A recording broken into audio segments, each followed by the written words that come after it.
morning to all of you. মই আলিৰাজা লস্কৰ সহশিক্ষক আব্দুল হাসিব উচ্চতৰ মাধ্যমিক বিদ্যালয় হুজাই। সৰ্বপ্ৰথমে সকলোলৈ ঈদ উল আজহাৰ শুভেচ্ছা জ্ঞাপন কৰি মই আজি অৰ্থনীতিৰ মৌলিক বিষয়সমূহ নামৰ পাঠটি শ্ৰেণী ৯ শ্ৰেণীৰ স্কোপ অফ ইকনমিক্স অৰ্থবিজ্ঞানৰ পৰিসৰ নামৰ বিষয়টো সম্পৰ্কে আলোচনা কৰিবলৈ লৈছোঁ। গতিকে ৯ শ্ৰেণীৰ মৰমৰ ছাত্ৰ ছাত্ৰীসকলে বুজিবলৈ চেষ্টা কৰিবা। অৰ্থবিজ্ঞানৰ পৰিসৰ মানে অৰ্থবিজ্ঞানে কিমানখিনি তাই আগুৰি লয়, অৰ্থবিজ্ঞানৰ সীমা কিমান, অৰ্থবিজ্ঞানৰ কিমানখিনি তাইৰ ভিতৰত সীমাবদ্ধ থাকে আৰু কিমানখিনি তাইলৈকে অৰ্থবিজ্ঞানৰ এৰিয়া, সেই বিষয়ে হৈছে অৰ্থবিজ্ঞানৰ পৰিসৰ।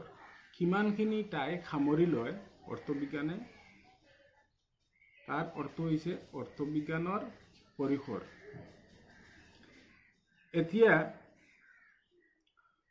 অৰ্থবিজ্ঞানৰ পৰিসৰ সমাজৰ আৰ্থিক কাৰ্যকলাপ যিমান আছে, আৰ্থিক শব্দটোৰ অৰ্থ হৈছে টকা পইচা লগত সম্পৰ্ক থকা কাৰ্যকলাপ। আৰ্থিক কাৰ্যকলাপ মানে যি কাৰ্যকলাপত টকা পইচাৰ লেনদেন, টকা পইচাৰ বয়, টকা পইচা লৈ পেলাই আলোচনা কৰা হয় বা টকা পইচাৰে তাৰ মান নিৰ্ধাৰণ কৰা হয়, সেইখিনি ব্যাপক এৰিয়া লৈ পেলাই অৰ্থবিজ্ঞানৰ সীমাবদ্ধ। অৰ্থবিজ্ঞান তাৰ ভিতৰত সীমাবদ্ধ থাকে। যিখিনি ঠাইত যিখিনি কাৰ্যকলাপত অৰ্থৰ কোনো ধৰণৰ উপাৰ্জন, অৰ্থৰ কোনো ধৰণৰ বয় বা অৰ্থৰ কোনো ধৰণৰ লেনদেন, অৰ্থৰ কোনো ধৰণৰ বিতৰণ নহয়, তেনে কাৰ্যকলাপৰ বিষয়ে অৰ্থবিজ্ঞানে আলোচনা নকৰে। অৰ্থবিজ্ঞানে আলোচনা কৰিবলৈ হ'লে তাত অৰ্থৰ বয়, অৰ্থৰ বিতৰণ, অৰ্থৰ উপাৰ্জন আদি বিষয়ে আলোচনা থাকিব লাগিব। গতিকে উদাহৰণস্বৰূপে মই এটা উদাহৰণ দিব বিচাৰিছোঁ। যেতিয়া নিজৰ ল'ৰা ছোৱালীক মাকে যত্ন কৰে বা পোহপালন দিয়ে, আদৰ যতন কৰে, এওঁলোকৰ ওপৰত যি কাৰ্যকলাপ চলায়, সেই কাৰ্যকলাপত কোনো ধৰণৰ অৰ্থৰ ব্যয়, অৰ্থৰ উপাৰ্জন, অৰ্থৰ বিতৰণৰ কোনো সম্পৰ্ক নাই। সেইকাৰণে মাকে নিজৰ ল'ৰা ছোৱালীৰ প্ৰতি পোহপালন বা কাৰ্যকলাপৰ বিষয়ে অৰ্থনীতিয়ে আলোচনা নকৰে। সেইখিনি অৰ্থবিজ্ঞানৰ পৰিসৰৰ অন্তৰ্ভুক্ত নহয়। গতিকে অৰ্থবিজ্ঞানৰ পৰিসৰ সম্পৰ্কে কোনখিনি ঠাইলৈকে অৰ্থবিজ্ঞানে আলোচনা কৰে আমি তুৰতে বুজি পাই গৈছোঁ। এতিয়া এই অৰ্থবিজ্ঞানৰ পৰিসৰে কোন কোন বিষয়ে আলোচনা কৰে বা অৰ্থবিজ্ঞানত কোন কোন বিষয়ৰ অৰ্থবিজ্ঞানৰ কোন কোন বিষয়ৰ ওপৰত সামৰি লয়, সেইখিনি এটা এটাকৈ মই বুজাবলৈ লৈছোঁ। ১ নম্বৰ হৈছে ভোগ কাৰ্য।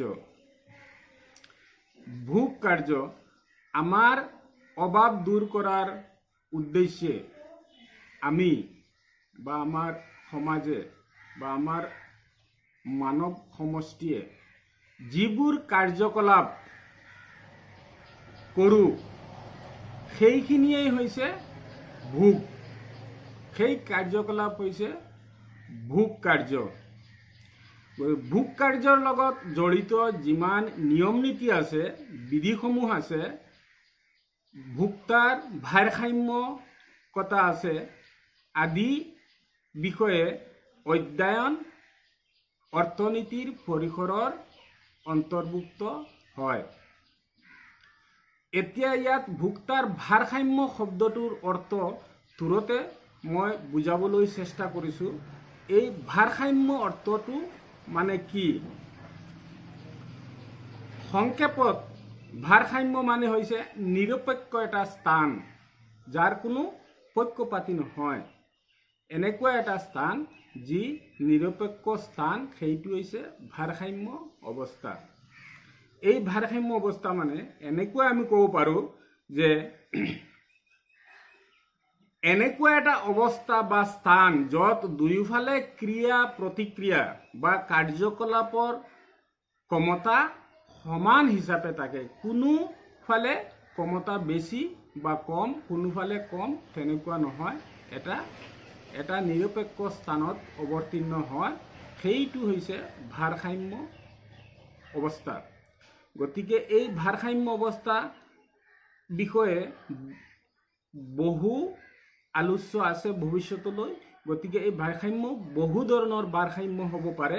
আমাৰ ইয়াত ভোক্তাৰ ভাৰসাম্যৰ কথা কৈছে, কিন্তু ভোক্তাৰ ভাৰসাম্যতাৰ উপৰিও উৎপাদনৰ ভাৰসাম্যও থাকিব পাৰে, বিতৰণৰ ভাৰসাম্য অৱস্থাও থাকিব পাৰে, বিজ্ঞান বিষয়ত বলৰ ভাৰসাম্য অৱস্থাও থাকিব পাৰে। আৰু একেবাৰে সহজ সৰল হিচাপত বুজাবলৈ গ'লে আমি যেতিয়া আমাৰ তুলাচনী এখন ব্যৱহাৰ কৰোঁ, তুলাচনীৰ যিটো দণ্ডডাল দুয়োফালে সমান হৈ পৰে, সেই অৱস্থাটোক আমি তুলাচনী ভাৰসাম্য অৱস্থা বুলি আমি ধৰি ল'ব পাৰি। গতিকে এই ভোগ কাৰ্যৰ বিষয়ে যিমান বিধি আছে, যিমান ভাৰসাম্যতাৰ অৱস্থাৰ বিষয়ে আলোচনা আছে, আদি ধৰণৰ অধ্যয়ন অৰ্থবিজ্ঞানৰ পৰিসৰৰ অন্তৰ্ভুক্ত হয়। ২ নম্বৰ বিষয়টো হৈছে উৎপাদন। উৎপাদন মানে আমাৰ যাক ইংৰাজীত প্ৰডাকশ্যন বুলি কোৱা হয়, উপযোগী সামগ্ৰী বা সেৱাৰ সৃষ্টি হৈছে উৎপাদন। এই উৎপাদনৰ কেইটামান উপাদান আছে। মেইন আচল যি 4টা উপাদান আছে, সেই উপাদান 4টা হৈছে: 1 নম্বৰ শ্ৰম, 2 নম্বৰ ভূমি, 3 নম্বৰ মূলধন, 4 নম্বৰ সংগঠন। এই মূল 4টা ভূমি, শ্ৰম, মূলধন আৰু সংগঠন, এই উপাদান কেইটাৰ উপৰিও আৰু কিছুমান উৎপাদনৰ বিধি আছে, উৎপাদনৰ ভাৰসাম্য অৱস্থা, অথনি যিটো মই ক'লোৱেই, সেইটো আছে আৰ্থিক অৱস্থা। এইবিলাক সম্পূৰ্ণ লৈ পেলাই, এইবিলাকৰ বিষয়ে সম্পৰ্কে লৈ পেলাই অৰ্থবিজ্ঞানত আলোচনা কৰা হয়। ইয়াত তুৰতে ভূমি, শ্ৰম, মূলধন আৰু সংগঠন উৎপাদনৰ কেনেকুৱা প্ৰয়োজন হয় তুৰতে বুজাই দিছোঁ। মেইন যি 4টা আচল 4টা উপাদান, সেই 4টা বিষয়ত অলপ বুজাই বিচাৰিছোঁ। আমি যদি কিবা উৎপাদন কৰাৰ ইচ্ছা হয়, খেতি পথাৰেই হওক বা উদ্যোগ ক্ষেত্ৰতেই হওক, সৰ্বপ্ৰথমে আমি চিন্তা কৰিব লাগিব ক'ত কৰিব লাগিব। আমাৰ নিশ্চয় ভূমিৰ প্ৰয়োজন হ'ব, এখন এডৰা মাটিৰ প্ৰয়োজন হ'ব, সৰু হওক বা ডাঙৰেই হওক, এখন ভূমিৰ প্ৰয়োজন হ'ব, নহ'লে আমি উৎপাদনৰ চিন্তাই কৰিব নোৱাৰি। গতিকে 1 নম্বৰ উপাদান। 2 নম্বৰ হৈছে ইয়াত কাৰ্য কৰাৰ কাৰণে সেৱা আগবঢ়াবৰ কাৰণে শ্ৰমৰ প্ৰয়োজন হ'ব, শ্ৰমিক লাগিব। গতিকে শ্ৰম হৈছে 2 নম্বৰ উপাদান। 3 নম্বৰ হৈছে আমি যদি ভূমি আৰু শ্ৰম খালি থাকিলে তাত বহু ধৰণৰ খৰচ পাতিৰ কথা আছে, তাত মূলধনৰ প্ৰয়োজন আছে। তাৰপিছত এই 3টা বস্তু চলাবলৈ হ'লে আমাৰ বুজিব লাগিব তাৰ কাৰ্যকলাপ চলাবৰ কাৰণে উপযুক্ত হিচাপে উৎপাদনৰ নিয়ম নীতি বজাই ৰাখিবৰ কাৰণে অলপ আগতে যিটো কৈছোঁ ভাৰসাম্যতা অৱস্থা, সেই উৎপাদনৰ ভাৰসাম্য অৱস্থাটো আনিবৰ কাৰণে য'ত আটাইতকৈ বেছি লাভ হ'ব, আমাৰ লাভৱান আমি হ'ব পাৰোঁ, তাতকৈ আমি যদি বেছি উৎপাদন কৰোঁ তেতিয়াহ'লে আমাৰ ভাৰসাম্য অৱস্থা নষ্ট হ'ব। তাতকৈ যদি কম উৎপাদন কৰোঁ তেতিয়াহ'লে আমাৰ ভাৰসাম্য অৱস্থাটো নষ্ট হ'ব, আমাৰ আয় কম হ'ব। গতিকে সেই ভাৰসাম্য অৱস্থাটো চিন্তা চৰ্চা কৰি হিচাপ নিকাচ কৰি আনিবৰ কাৰণে এটা মগজু এজন মানুহৰ বা কেইজনমান মানুহৰ উচ্চ ব্ৰেইন থকা মানুহৰ প্ৰয়োজন আছে। সেইসকলক কোৱা হয় সংগঠন। সেই সংগঠনে এই 3টা উৎপাদন কাৰ্য চলাই যায়। গতিকে এই গোটেইখিনি সম্পৰ্কে আলোচনা কৰা হয় ক'ত? অৰ্থবিজ্ঞানত। গতিকে এই উৎপাদন কাৰ্যৰ সকলোখিনি কথা মাপকাঠি আমি অৰ্থবিজ্ঞানৰ পৰিসৰৰ ভিতৰত বুলি ধৰি ল'ব লাগিব। 3 নম্বৰ হৈছে বিতৰণ। আমি খালি উৎপাদন কৰি গৈ থাকিলেও নহ'ব, উৎপাদন কৰা সামগ্ৰীসমূহ আমি কি কৰিব লাগিব? ইয়াক উপভোক্তা বা ভোক্তাৰ ওচৰলৈ আমি পঠিয়াব লাগিব। সেই পঠিয়াৰ যিটো আমি নিয়ম, যিটো আমি পদ্ধতিৰ অৱলম্বন কৰিম, সেইটো হৈছে বিতৰণ। ভগাই দিব লাগিব। কোনখন সমাজত, কোনখন অঞ্চলত, কোনখন দেশত কেনেকুৱা আমি এইটো পঠিয়াই দিব লাগিব, বিতৰণ কৰি দিব লাগিব। সেইখিনি নিয়ম নীতি, সেইখিনি বিধি, সেইখিনিৰ বিষয়ে আলোচ্য বস্তুটো অৰ্থবিজ্ঞানৰ পৰিসৰৰ অন্তৰ্ভুক্ত হয়। এই বিতৰণটো যাতে উপযুক্তভাৱে হয়, কাৰণ যিখিনি ঠাইত যিটো বস্তু উৎপাদন হয় আমি জানো সেইখিনি স্থানত সেই গোটেইখিনি উৎপাদন হোৱা সামগ্ৰী ব্যৱহাৰ হ'ব নোৱাৰে। এটা অঞ্চল আৰু এটা অঞ্চল নিশ্চয় উৎপাদনৰ ক্ষেত্ৰত নিৰ্ভৰশীল থাকে। এটা অঞ্চলৰ কাৰণে বা এখন দেশৰ কাৰণে এটা বস্তু, আন এখন দেশৰ কাৰণে বেলেগ এটা বস্তু, আন এখন ৰাজ্য বা অঞ্চলৰ কাৰণে বেলেগ এটা বস্তু ইফাল সিফাল কৰিবলগীয়া হয়। গতিকে এইখিনি হৈছে বিতৰণৰ কাৰ্যকলাপ। এইখিনি অৰ্থবিজ্ঞানৰ পৰিসৰৰ অন্তৰ্ভুক্ত বুলি আমি ধৰিব লাগিব। ইয়াৰ পিছৰ বিষয়বস্তুটো হৈছে 4 নম্বৰ বিনিময়, এক্সচেঞ্জ বা আমি বাৰ্টাৰ বুলি ক'ব পাৰি। আমি জানো কোনো এজন মানুহ, কোনো এখন সমাজ বা কোনো এখন অঞ্চল, কোনো এখন দেশ নিজে নিজক লৈ আজিৰ দিনত স্বাৱলম্বী হ'ব নোৱাৰে। নিশ্চয় এজন মানুহ, এখন সমাজ, এখন অঞ্চল, এখন দেশ বেলেগ এজন মানুহৰ ওপৰত নিৰ্ভৰশীল থাকিব লাগিব। কেইজনমান মানুহৰ ওপৰত নিৰ্ভৰশীল থাকিব লাগিব। এখন অঞ্চল কেইখনমান বেলেগ বেলেগ অঞ্চলৰ লগত নিৰ্ভৰশীল থাকিব লাগিব। এখন ৰাষ্ট্ৰ নিজে নিজৰ প্ৰয়োজনীয় ভোগ্য সামগ্ৰী নিজে উৎপাদন কৰিব নোৱাৰিব, বেলেগ দেশৰ পৰা আনিব লাগিব। এই দেশে উৎপাদন কৰা সমগ্ৰ সামগ্ৰীসমূহ নিজে ভোক্তা হিচাপে ব্যৱহাৰ কৰিব নোৱাৰিব, বেলেগ দেশ, বেলেগ অঞ্চললৈ পঠিয়াব লাগিব। গতিকে এইখিনি কৰোঁতে আমি যিটো আদান প্ৰদান কৰোঁতে আমি এটা বিনিময়, এক্সচেঞ্জ কৰিবলগীয়া হয়।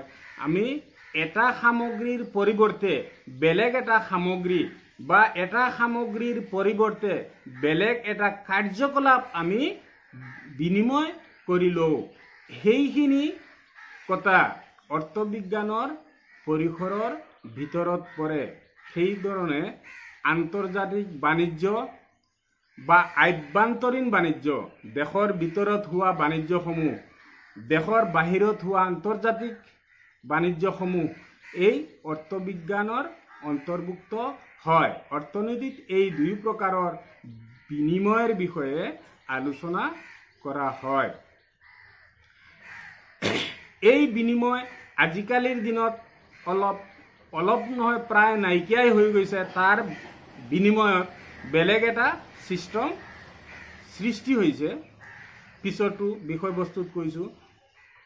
কিন্তু আমি যদি বিনিময় প্ৰথাটো কেনেকুৱা আছিল, আমাৰ মৰিগাঁও জিলাৰ জোনবিল মেলাখনৰ প্ৰতি লক্ষ্য ৰাখিলে বা তাত গৈ যদি উপস্থিত হওঁ, বছৰেকীয়া এটা মেলা হয়, তাত কাৰ্বি, খাচী, তিৱা, জয়ন্তীয়া আদি জনজাতিৰ মানুহসমূহ বৈয়ামলৈ নামি আহি সেই জোনবিল মেলাখনত এটা বজাৰৰ সৃষ্টি কৰে আৰু তাত বৈয়ামৰ মানুহৰ লগত এটা বিনিময় প্ৰথাৰে সামগ্ৰীৰ পৰিৱৰ্তন কৰে। সেইখিনি আজিও দেখিবলৈ পোৱা যায়। গতিকে এই মেলাখন উত্তৰ পূৰ্ব ভাৰতৰ জনজাতিৰ মাজত এটা ভাতৃত্ব আৰু সমন্বয়ৰ প্ৰতীক স্বৰূপে এতিয়াও আছে। গতিকে এতিয়া এই বিনিময় প্ৰথা যিটো, এই বিনিময় প্ৰথাটো সহজ সৰল বনোৱাৰ উদ্দেশ্যে ইয়াৰ পিছৰ বিষয়বস্তুটো আলোচনা কৰিবলৈ লৈছোঁ। সেইটো অৰ্থবিজ্ঞানৰ পৰিসৰৰ ভিতৰত পৰে আৰু এই বিষয়বস্তুটো হৈছে মুদ্ৰা। মুদ্ৰা প্ৰত্যক্ষ বিনিময় প্ৰথা যিমান অসুবিধা আছে, প্ৰত্যক্ষ বিনিময় প্ৰথা যিটো ভাৰ্টাৰ ছিষ্টেমৰ যিমান অসুবিধা আছে, সেই অসুবিধাটো আঁতৰ কৰিবৰ কাৰণে বা সহজ সৰল কৰি তুলিবৰ কাৰণে মুদ্ৰাৰ সৃষ্টি কৰা হৈছে। এই মুদ্ৰাৰ ভূমিকা, মুদ্ৰাৰ কাৰ্যকলাপ আৰু প্ৰকাৰ, মুদ্ৰাৰ প্ৰকাৰ ইত্যাদিৰ বিষয়ে আলোচনা অৰ্থবিজ্ঞানৰ পৰিসৰৰ এক উল্লেখযোগ্য অংশ। গতিকে ইয়াৰ পিছত 7 নম্বৰ বিষয় বস্তু হৈছে ৰাজস্ব বা ৰাজহুৱা বিত্তবিজ্ঞান। চৰকাৰী আয়, চৰকাৰী ব্যয়, চৰকাৰী ঋণ বা দেনা পাওনা, এইখিনি আলোচ্য বস্তু অৰ্থবিজ্ঞানৰ পৰিসৰৰ অন্তৰ্ভুক্ত থাকে। এইখিনি আলোচনা অৰ্থবিজ্ঞানে এইখিনিৰ বিষয়েও আলোচনা কৰে। গতিকে 8 নম্বৰ হৈছে কল্যাণকামী অৰ্থনীতি। কল্যাণকামী অৰ্থনীতি কেৱল মাত্ৰ আমি ভোগ কাৰ্য উৎপাদন বা তাৰ বিতৰণৰ যদি অৰ্থবিজ্ঞানৰ মূল বিষয়বস্তু ধৰি লওঁ, তেতিয়াহ'লে সেইটো সম্পূৰ্ণৰূপে শুদ্ধ নহ'ব। গতিকে এইসমূহৰ ভিতৰত এই ভোগ কাৰ্য উৎপাদন আৰু বিতৰণটো কল্যাণকামী অৱস্থাত থাকিবৰ কাৰণে সেইটো চিন্তা কৰাৰ প্ৰয়োজন আছে। গতিকে এই কল্যাণকামী অৰ্থনীতি সৃষ্টি কৰিবৰ কাৰণে সেই ব্যক্তি, ভোক্তা বা সমাজখনক কল্যাণকামী দিশত আগবঢ়াই নিবৰ কাৰণে অৰ্থবিজ্ঞানে তাত আলোচনা কৰে, আলোচনাৰ প্ৰয়োজন। সেইকাৰণে এইখিনিও অৰ্থবিজ্ঞানৰ পৰিসৰৰ অন্তৰ্ভুক্ত বুলি আমি ধৰি ল'ব লাগিব। মানে এই কল্যাণকামী অৰ্থনীতিটো আগবঢ়াই লৈ যাবৰ কাৰণে বা জনপ্ৰিয় কৰি তুলিবৰ কাৰণে কেইজনমান অৰ্থনীতিবিদসকল অহোপুৰুষাৰ্থ কৰি আহিছে আৰু তেওঁলোক কৃতকাৰ্যতাও লাভ কৰিছে। সেইসকলৰ ভিতৰত A.C. পিগু, বিলফ্ৰেড পেৰেট আৰু আমাৰ ভাৰতীয় অৰ্থনীতিবিদ অমৰ্ত্য সেন এওঁলোকৰ নাম উল্লেখযোগ্য।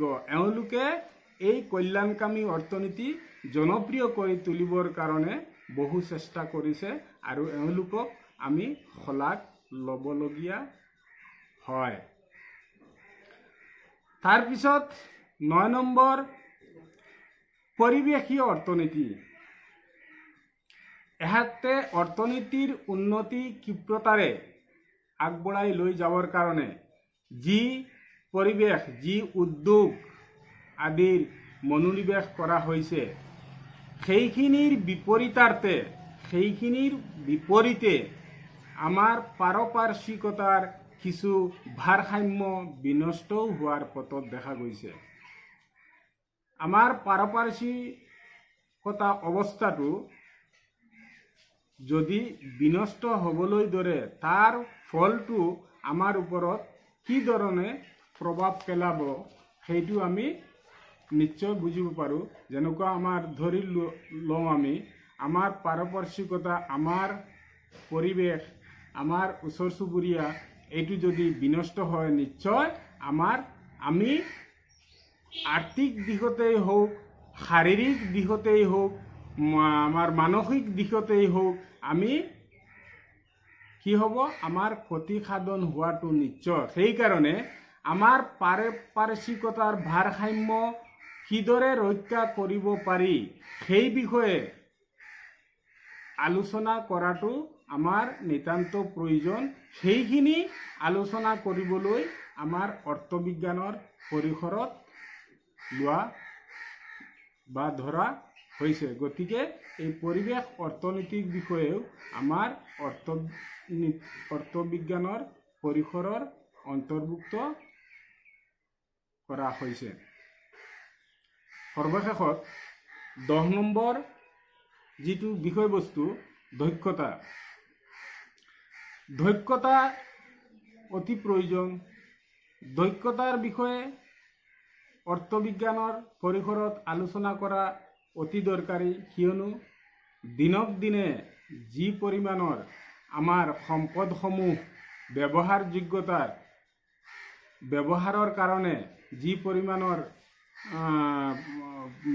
দ্ৰব্যৰ প্ৰয়োজন হৈছে, যদি তাত আমি দক্ষতা সম্পন্ন বস্তু ব্যৱহাৰ নকৰোঁ, তেতিয়াহ'লে আমাৰ ভাৰসাম্যতা, আমাৰ ভোগ কাৰ্যৰ ভাৰসাম্যতা আমি ধৰি ৰাখিব নোৱাৰোঁ। গতিকে এই সম্পদসমূহ, সীমিত সম্পদসমূহ, যিখিনি আমি ইচ্ছা কৰিলেও বঢ়াব নোৱাৰোঁ, সেই সীমিত সম্পদসমূহ আমি ব্যৱহাৰ কাৰ্যত যদি দক্ষতাৰে ব্যৱহাৰ কৰোঁ, তেতিয়াহ'লে আমি কৃতকাৰ্যতা লাভ কৰিম। সেইখিনি চিন্তা চৰ্চা, সেইখিনিৰ বিষয়ে আলোচনা অৰ্থবিজ্ঞানৰ পৰিসৰত অন্তৰ্ভুক্ত হয়। উদাহৰণস্বৰূপে এটা কথা থুৰতে বুজাই দিব বিচাৰিছোঁ। দক্ষতা সম্পন্ন সামগ্ৰী আমি কেনেকৈ ব্যৱহাৰ কৰিব পাৰোঁ। আমি আগতে পাই আহিছোঁ যে আমাৰ ঘৰত সাধাৰণ ভাল্ব এটা লগাবলৈ হ'লে 100 ৱাটৰ, 60 ৱাটৰ, 200 ৱাটৰ ভাল্বলৈকে আমি ব্যৱহাৰ কৰিছোঁ। যদি এনেধৰণে আজিৰ দিনত আমি 100 ৱাট, 200 ৱাট, 60 ৱাটৰ ভাল্ব ব্যৱহাৰ কৰোঁ আৰু এই ৱাট হিচাপত বেলেগ সামগ্ৰীসমূহ ব্যৱহাৰ কৰোঁ, তেতিয়াহ'লে আমাৰ যিটো বিল আহিব, সেইটো বিলটো আমাৰ প্ৰতিশোধ কৰাটো আমাৰ পক্ষে অসম্ভৱ হৈ পৰিব। তাৰপিছত দক্ষতা সম্পন্ন ভাল্ব আৰু ভাল শক্তিশালী ভাল্ব ওলাইছে। আমি সাধাৰণতে 24 ৱাট, 20 ৱাট, 16 ৱাট তেনেধৰণৰ ভাল্বৰ ব্যৱহাৰ কৰিলোঁ। এতিয়া আৰু দক্ষতা সম্পন্ন সামগ্ৰী ভাল্ব ওলাইছে। আমি 8 ৱাট, 7 ৱাট, 6 ৱাট, 9 ৱাট, 12 ৱাটৰ আমি যদি ভাল্ব ব্যৱহাৰ কৰোঁ, তেতিয়াহ'লে আমাৰ আগৰ 100 ৱাটৰ ভাল্বৰ সমপৰ্যায় বা তাতকৈ আৰু উন্নতি ধৰণৰ আমি পোহৰ লাভ কৰিব পাৰোঁ। গতিকে এইবিলাক হৈছে দক্ষতা সম্পন্ন, দক্ষতা থকা সামগ্ৰী। গতিকে আমাৰ সীমিত সম্পদৰাজিসমূহ দক্ষতাৰে ব্যৱহাৰ কৰিবলৈ, সেইখিনি অধ্যয়ন কৰিবলৈ, সেইখিনি ক্ৰিয়া প্ৰতিক্ৰিয়া আদি আলোচনা কৰিবলৈ আৰু সমাজখন কল্যাণমুখী কৰি তুলিবলৈ আমাৰ অৰ্থবিজ্ঞানত আলোচনা কৰিব লাগিব সেইখিনি। গতিকে সেই দক্ষতাটো আমাৰ অৰ্থবিজ্ঞানৰ পৰিসৰৰ অন্তৰ্ভুক্ত হয়। যদি ইয়াত মই সামৰণি কৰিবৰ প্ৰয়োজন আছে, তাৰ উপৰিও মই দুই এটা কথা ক'ব বিচাৰিছোঁ যে এই 10টাৰ বাহিৰত যে অৰ্থবিজ্ঞানৰ পৰিসৰ সীমাবদ্ধ, সেইটো আমি এতিয়া ধৰি ল'ব নোৱাৰোঁ। কিয়নো দিনক দিনে প্ৰয়োজন সাপেক্ষে অৰ্থবিজ্ঞানৰ পৰিসৰ আৰু বাহিৰলৈ যাব ওলাইছে আৰু অৰ্থনীতিবিদসকল, বিজ্ঞানীসকলে সেই বিষয়ে অৰ্থবিজ্ঞানৰ পৰিসৰৰ অন্তৰ্ভুক্ত কৰিব বিচাৰিছে। উদাহৰণস্বৰূপে মই আৰু এটা কথা বুজাই দি সমাপ্তি কৰিব বিচাৰিছোঁ। ধৰি লোৱা হওক, আমাৰ ঘৰখনৰ চৌপাশ, আমাৰ ওচৰ চুবুৰী, আমাৰ ঘৰখনৰ ভিতৰখন, বাৰীৰ ভিতৰখন পৰিষ্কাৰ পৰিচ্ছন্নতা কৰি ৰাখিবৰ কাৰণে সেইটো নিশ্চয় আমাৰ কৰণীয় আৰু কৰ্তব্য। ইয়াত যদি আমি বাহিৰৰ ওচৰ চুবুৰী, আমাৰ সমাজখন পৰিষ্কাৰ পৰিচ্ছন্ন কৰি আমি নিজে ৰাখি লওঁ, তেতিয়াহ'লে সেইটো আমাৰ কৰ্তব্য আৰু কৰণীয় হ'ব আৰু ইয়াত কোনো অৰ্থৰ প্ৰয়োজন নহয়, আমাৰ নিজ চেষ্টা কষ্টৰ ফলত হৈ যাব। কিন্তু আজিকালিৰ দিনত সেইসমূহ সম্পূৰ্ণৰূপে কৃতকাৰ্য কৰি তুলিবৰ কাৰণে আৰু সেই পৰিষ্কাৰ পৰিচ্ছন্নতাটো অতি দৰকাৰী বুলি মনোভাৱ অহাৰ লগে লগে, অতি দৰকাৰী হোৱাৰ লগে লগে সেইটো এতিয়া আমাৰ চৰকাৰে যদি সেইটোৰ বিষয়ে চিন্তাধাৰা কৰি সেইটোৰ ওপৰত এটা প্ৰজেক্ট বনাই সেইটোৰ ওপৰত এটা কাম আৰম্ভ কৰে যে আমাৰ ওচৰ চুবুৰী, আমাৰ ৰাজ্য, আমাৰ দেশ কেনেকৈ পৰিষ্কাৰ পৰিচ্ছন্নতা হ'ব লাগে, তাৰ আগবাঢ়ি চৰকাৰ আহিব নিশ্চয়। আহি সেইখিনি যদি কৰিবলৈ আগবাঢ়ে, তেতিয়াহ'লে সেই কাৰ্যখিনিও যিটো আমাৰ ইতিমধ্যে আমাৰ নিজৰ অৰ্থনীতিৰ অন্তৰ্ভুক্ত পৰিসৰৰ ভিতৰত নাছিল, কিন্তু যেতিয়া তাৰ লগত অৰ্থৰ কথা আহি যাব, অৰ্থৰ বয় বা অৰ্থৰ কথা আহি যাব, সেইখিনি অৰ্থবিজ্ঞানৰ পৰিসৰত আহি পৰিব। ঠিক তেনেকুৱা আৰু বহু ক্ষেত্ৰত আছে, বহু বিষয়বস্তু আছে, সেইখিনিও আমি যিটোৰ লগত থোৰতে বুজিবলৈ হ'লে আমি বুজিব লাগিব যে যিখিনি কাৰ্যকলাপৰ লগত অৰ্থৰ টকা পইচাৰ সম্পৰ্ক, লেনদেন, বয়, খৰচ, উৎপাৰ্জন আদিৰ কথা আছে, সেইসমূহ গোটেই বিষয়সমূহ অৰ্থবিজ্ঞানৰ পৰিসৰৰ অন্তৰ্ভুক্ত হয়। গতিকে ইয়াতেই আজিৰ ক্লাছটোৰ সামৰণি মাৰিলোঁ। ধন্যবাদ।